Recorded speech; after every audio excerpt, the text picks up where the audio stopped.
And Senator Elissa Slotkin will deliver the Democratic response to President Trump's address to the joint session of Congress. Senator Chuck Schumer calling her a rising star in the party. Ooh, a rising star.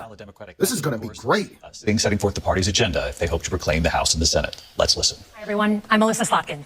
I'm honored to have the opportunity to speak tonight. I've been in public service my entire life because I happened to be in New York City on 9/11 when the Twin Towers came down. Before the smoke cleared, I knew I wanted to make a life in national security. I was recruited by the CIA and did 3 tours in Iraq alongside the military. In between, I worked at the White House under President Bush and President Obama, 2 very different leaders who both believed that America is exceptional. Another way to put that would be 2 war criminals who are probably equally responsible for this fucking shit show we're living through. We just went through another fraught election season. Americans made it clear that prices are too high and that the government needs to be more responsive to their needs. Yes, and as the rising star in the party of the people, you're here to suggest that we nationalize the oil companies and that we build high-speed rail and that we have single-payer healthcare coverage, et cetera, and that we pay for it by taxing wealthy people 90 cents on the dollar for any penny earned over $3 million in a year, right? Because whether you're from Wyandotte or Wichita, most Americans share 3 core beliefs: that the middle class is the engine of our country, that strong national security protects us from harm, and that our democracy, no matter how messy, is unparalleled and worth fighting for. Oh, so you just want more of the same shit that got us exactly where we are. What a surprise. And in order to expand and protect the middle class, we have to do a few basic things. We need to bring down the price of things we spend the most money on: groceries, housing, healthcare. We need to make more things in America with good-paying union jobs and bring our supply chains back home from places like China. We need to give American businesses the certainty they need to invest and create the jobs of the future. And we need a tax system that's fair for people who don't happen to make $1 billion. Yes, we just need the capitalism nicer. We need a kinder, gentler boot on your neck. President Trump is trying to deliver an unprecedented giveaway to his billionaire friends. Grocery and home prices are going up, not down. Your premiums and prescriptions will cost more. Meanwhile, for those keeping score, the national debt is going up, not down.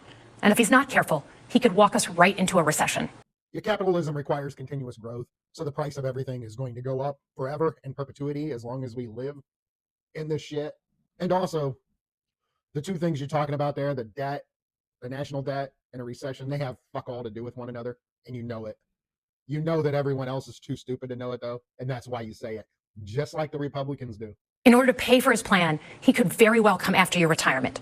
We need a more efficient government. You want to cut waste? I'll help you do it. But change doesn't need to be chaotic. I mean, if you thrust it right in there, they're going to jump away. You got to ease it in. Okay, so we've talked about economic security. How about national security? Let's start with the border.